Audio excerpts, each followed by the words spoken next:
mental state can really influence our fascial health and adhesions in the fascia. Fascial maneuvers are wonderful physical maneuvers to help release fascia. When we press on the fascia, it brings in hyaluronic acid. Hyaluronic acid is completely covered in that easy structured water biological system, our body. Quantum biology is really the study, the building blocks of life and how they impact our smallest pieces in the body. Quantum biology and terrain health expert. Our guest today on the Settle or Be Better podcast is Dr. Catherin, who's going to be talking to us about how nature can be healing if we allow it, and a lot more. So welcome, Dr. Catherin, and over to you. Why don't you begin by telling us a little bit about your personal health and well-being story and your current work? Absolutely. Thank you so much for having me on today. I am a licensed naturopathic physician here in Oregon in the U.S. When I was in naturopathic medical school, I became really ill. I was in my second year of school, really long hours, long clinic hours, and the stress really helped propel me into a state of illness. I was diagnosed with Lyme disease. I was diagnosed with 2 autoimmune conditions, ulcerative colitis and Hashimoto thyroiditis. So I was just in a real state of illness and sickness. And from there, I was able to use nutrition and lifestyle and put my health back together, piece my health back together. But it wasn't until I found quantum biology that I was really able to return to a state of health and vitality. And I just have been talking about quantum biology ever since. It's such an incredibly fascinating emerging field. Absolutely. Thank you for sharing that with us. And we are so grateful to have you on the podcast today. And everything you talk about is so interesting. I mean, a lot of Indian followers also happen to be your audience. And, I'm sure it's very interesting. But to begin with, I'm sure a lot of people are questioning that what is quantum biology? Because it's not something we hear very often, and it's a very new concept that people are becoming aware of. So if you would introduce us to it, and how can we understand it in the simplest terms? Yeah, absolutely. That's a great question. So quantum biology is really the study, the building blocks of life and how they impact our smallest pieces in the body, our proteins, our enzymes, our mitochondria, our DNA.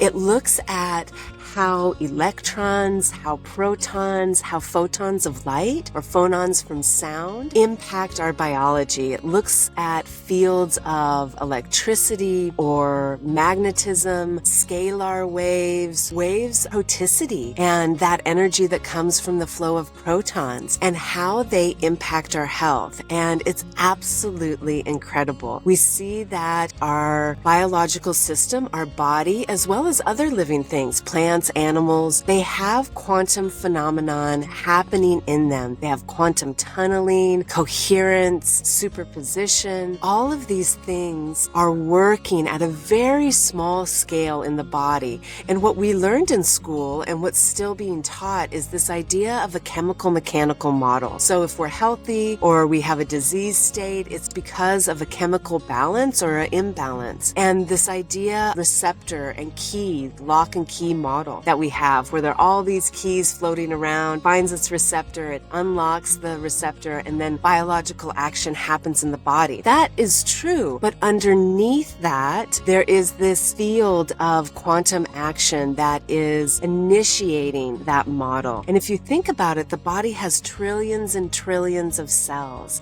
and each one of those cells is completing hundreds and thousands of tasks each second. That chemical mechanical model that we just talked about, key and lock receptor, it does not, mathematically, it's impossible. It can't explain the speed and quantity of those reactions. And that's where quantum biology comes in. It's absolutely fascinating. Absolutely. That's very interesting. And thank you for sharing such a detailed answer about it. I'm sure this gives a little insight about it to our audience and also intrigues them to go ahead and do their own research and learn more about it from you and from, other speakers or other concepts out there. So thank you for sharing that. And, like you spoke about your personal health, how there was so much chronic inflammation, so much discomfort over the years. How did it relate to you in terms of quantum biology? How did it help you, and what did it change in your life when you were introduced to it? I was actually doing clinical rotations with a physician who was also my physician, and she was really pushing me to look at psychoneuroimmunology. And that's just a big word for how our thoughts and emotions impact impact our health. And that's when I discovered the research of the Heart Math Institutes and quantum coherence. And at the same time, I was looking at mitochondrial research,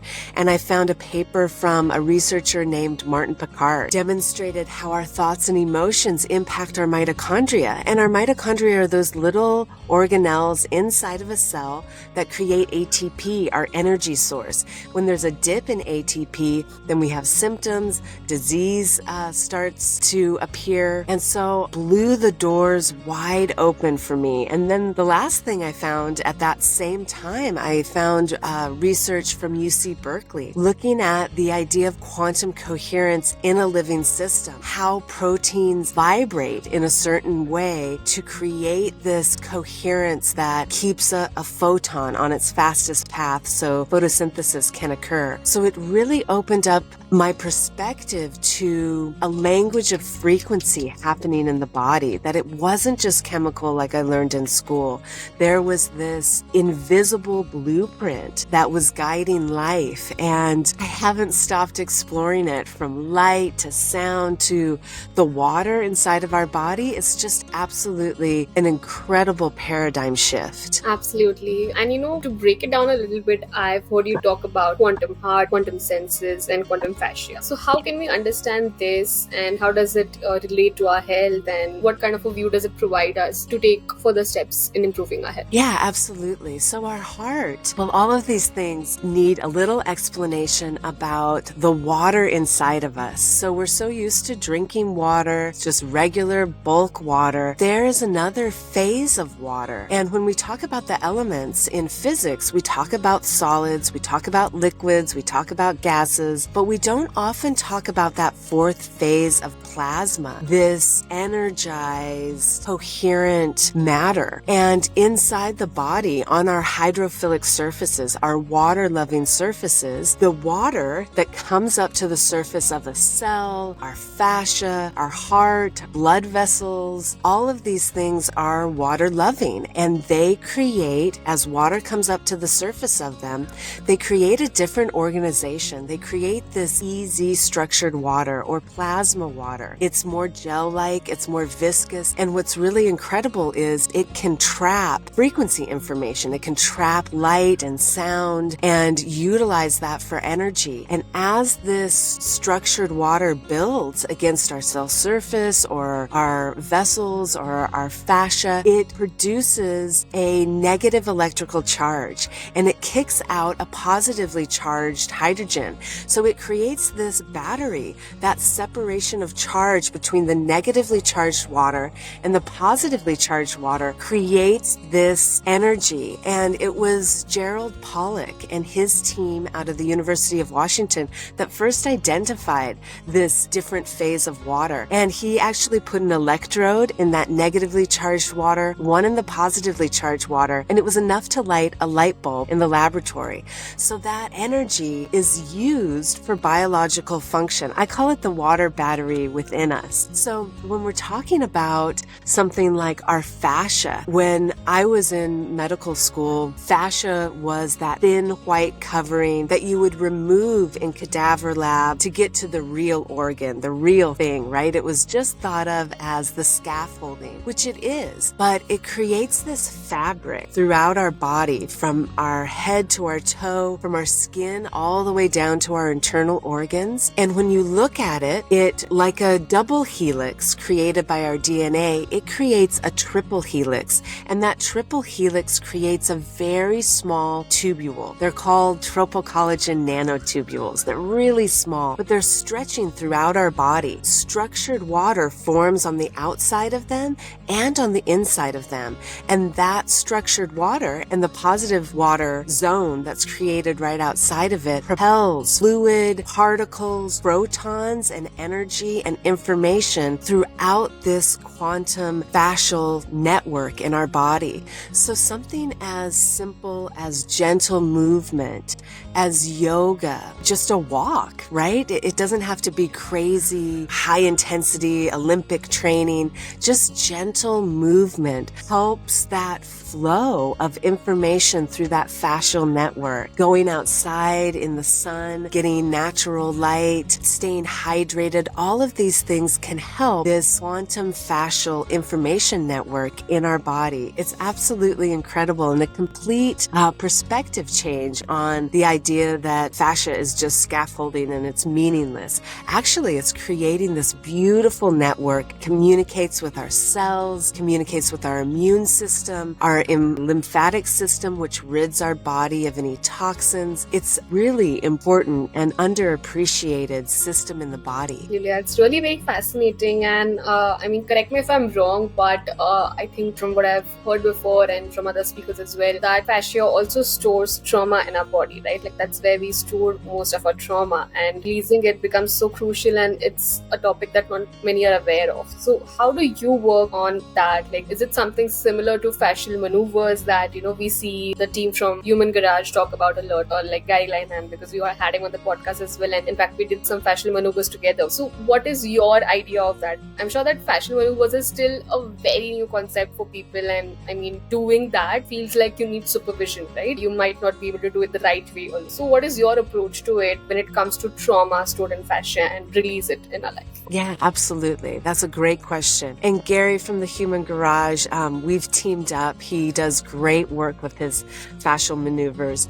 And the way I think about fascia and trauma is similar to a scar or an injury, right? So if we fall down, if we get injured, if we have a scar in our fascial network, it creates an adhesion. It creates an obstacle. And the same thing can happen from psychological stress or trauma. And polyvagal theory talks about this guarding that we have, and that physical and emotional guarding that we have from a traumatic experience can be stored in our fascia. Research shows that there's a connection between our emotional state and our fascial health, really highlighting this bidirectional relationship that we have with our emotions, our mental state, and our fascial state and health. And so when I am talking with patients and people, teaching doctors about trauma and fascia, I'm talking a lot about heart coherence and how our mental state can really influence our fascial health and adhesions in the fascia. So fascial maneuvers are wonderful physical maneuvers to help release fascia. When we press on the fascia, it brings in hyaluronic acid, and hyaluronic acid is completely covered in that easy structured water that I talked about just a minute ago. So it's bringing new energy into that area. It's bringing new water, and water can also hold information like we see with homeopathy. And so this idea of manually releasing the fascia, bringing in new water, bringing in new memory, as well as letting our minds and the intention of coherence add to that quantum flow throughout our fascia. Like our heart has the biggest electromagnetic field in the body, and we can entrain other parts of our body to come in coherence with our heart. People often talk about heart-brain coherence, but that can be spread, that can ripple out to other areas like our fascia. So using something like fascial maneuver, gentle stretching, gentle pressure, along with proper hydration and this state, coherent love of gratitude, is a powerful way to release some of that trauma in our fascial network. And when we're talking about trauma, we often think, okay, we need to do talk therapy, which is great, or we need to do pharmaceutical serotonin reuptake inhibitors, and those can be great options for people. But what we often don't talk about is how syncing with the rhythm of the sun, making sure that we're getting morning sun, afternoon sun, evening sun, lowering the lights at night has a huge impact on our fascial health as well as our state of trauma. Going outside in nature, getting those negative electrons, putting our feet or bare hands on a tree, feet on the ground, and getting that electrical excitement through our fascial network is another beautiful way to help address our trauma trauma and help address our fascial network. We often don't talk about how we run on a negative electrical charge and how going outside can literally recharge that negative charge.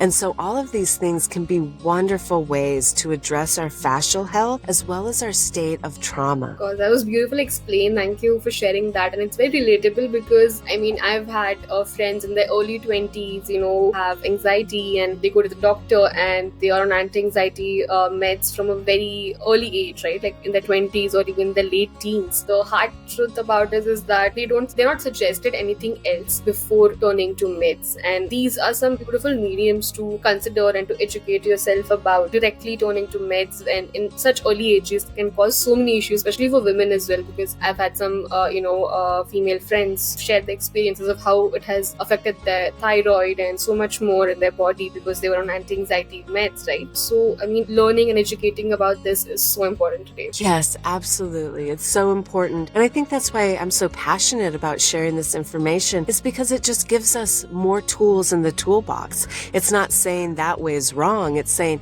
there's all these ways. Let's use all of these tools because what we care about is people's health. We care about our health, our family's health, our community's health, global health around the world. And we see that it's suffering dramatically. Everywhere is in an epidemic of chronic disease, and we need more tools. Talking about chronic diseases, inflammation is something that is unfortunately so common and one of the biggest issues today. Like there are people who have highly sedentary lifestyles or corporate jobs where they have to, go and work at the desk for say 9 to 10 hours, and after that they barely get any time from their health or even have a good meal mindfully in that one day, and they are going day in and out with so much fatigue, so much stress, and not realizing that it's not normal to feel that way, not realizing how this can lead to chronic inflammation. So say someone comes to you with such kind of chronic inflammation, what's the protocol that you use, and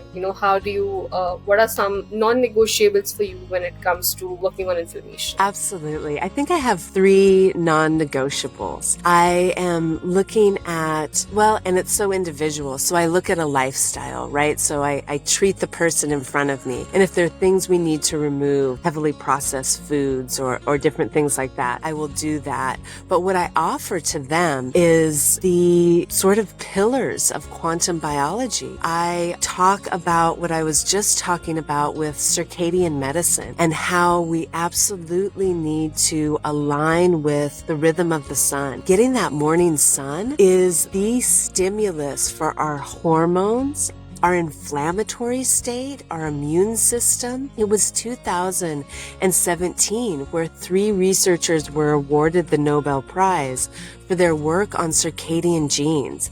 And they discovered that almost every cell in our body has a circadian clock. So the light coming in through our eyes and on our skin tells our body what time it is and tells it whether it needs to function and go or repair and rest. And so many of us don't get that full spectrum of light in the morning that tells our body, okay, it's time for an anti-inflammatory approach. It's time to release these hormones. It's time to prime the immune system, and getting little light bits throughout the day. It doesn't have to be that you live outside in the woods all the time, right? It's taking those breaks that we do get. 10 minutes outside is an incredible information into our eyes and into all those different cells.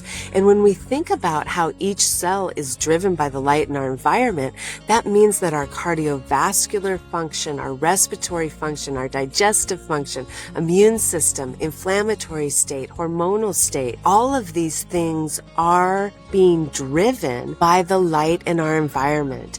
And so, like I said, it's not long, 10 minutes in the morning, 10-minute breaks throughout the day, and then really important, lowering that light when the sun goes down, letting your body know, okay, It is now into evening. Some people wear blue light blocking glasses to block that artificial blue light that tells our body it's noon, keep going, right? And then our body doesn't have any time to repair and get rid of those dysfunctional cells and repair all the things that need to repair and release melatonin, which is a master antioxidant, as well as the stimulator for sleep. So just in that one pillar of light, telling people to align with the sun, we can see a huge change in inflammation. And then my other ones are proper hydration, making sure that we're hydrated so that water battery that we talked about inside of us can exist, and that we're feeding it with natural light, gentle movement, coherence. That's the other pillar that I talk about with people, is that we are getting some sense of gratitude, of love. And so many of us picked up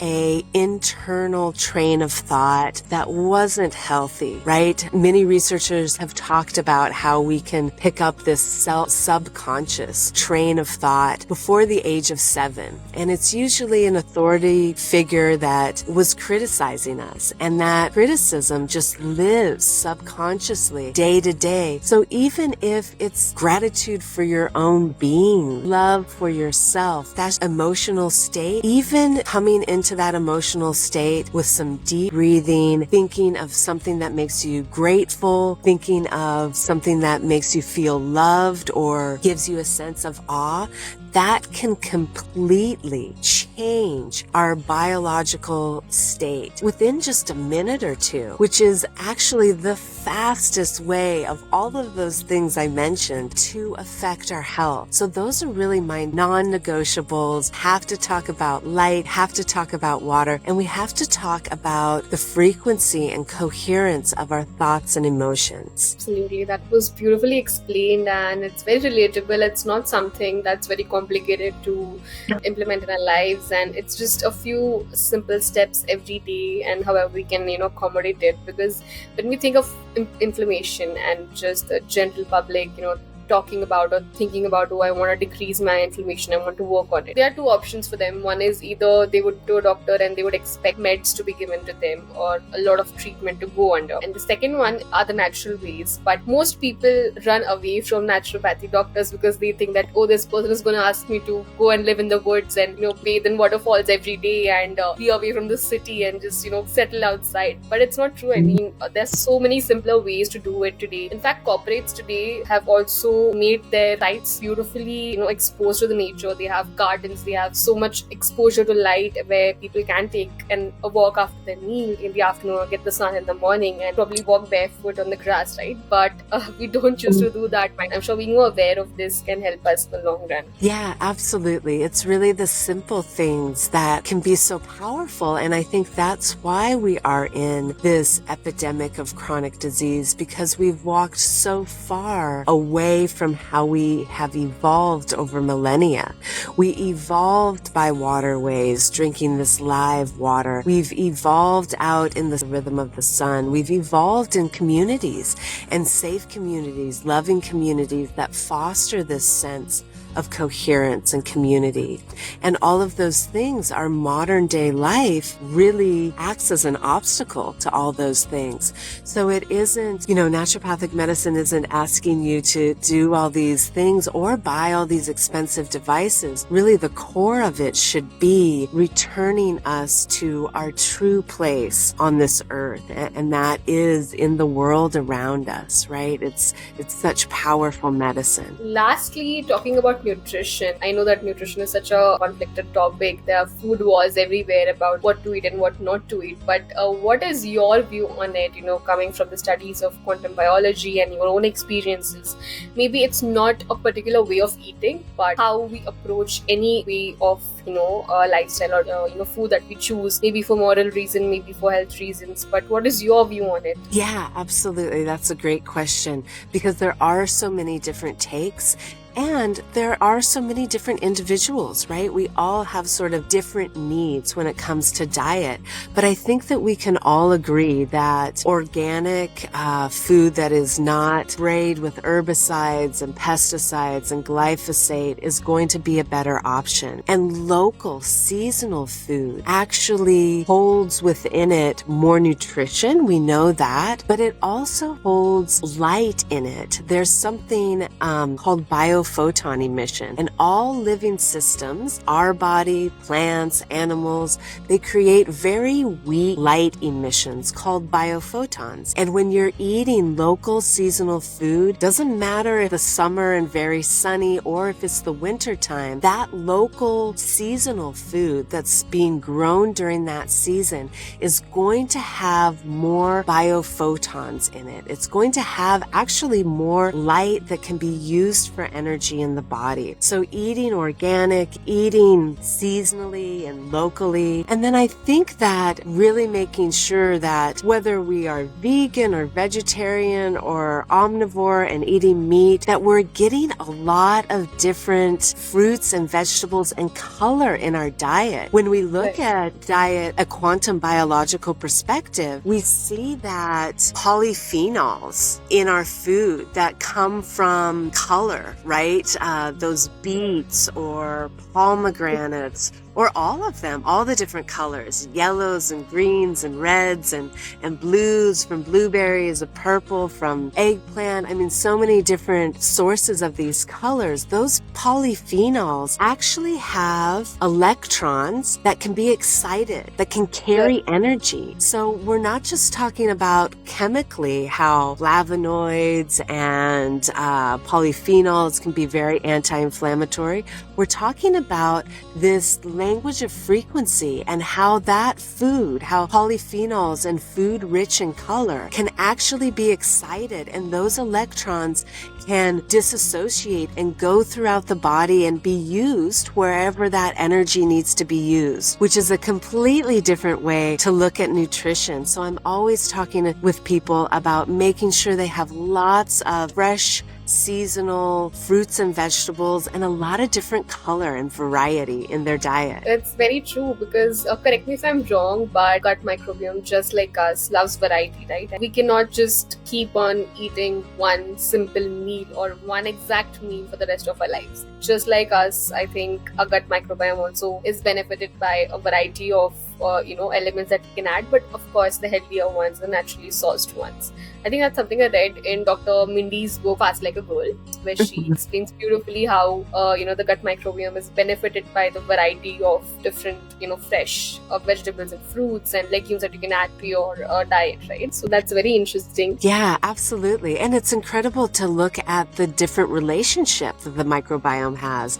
It has a direct communication and relationship with the mitochondria, right? Those organelles we talked about that are so important for health and energy production. They're communicating all the time. And having those fruits and vegetables and fiber in there directly creates short chain fatty acids that feed the mitochondria. It's a fascinating relationship and really illustrates how interconnected the body really is. Absolutely. And like when we talk about eating more locally sourced and fresh seasonal vegetables and fruits, Indians are very lucky about that, because you go to any street, you'll have local vegetable vendor comes there and who brings in only the seasonal fruits and vegetables. But then we've become so used to going to the fancy supermarket where we'll find any fruit and vegetable that is there every season that was not available before, and choose those. But we are naturally given those resources on every single street where they only bring in the produce that is fresh, that is in season, and it's literally directly from the farm, right? It's a good thing that we should be going to those local vendors and helping ourselves out. Oh, absolutely. I mean, for so many reasons, right? Like the health reasons we talked about, but also supporting our local community and our local farmers is so important. Rather than buying a,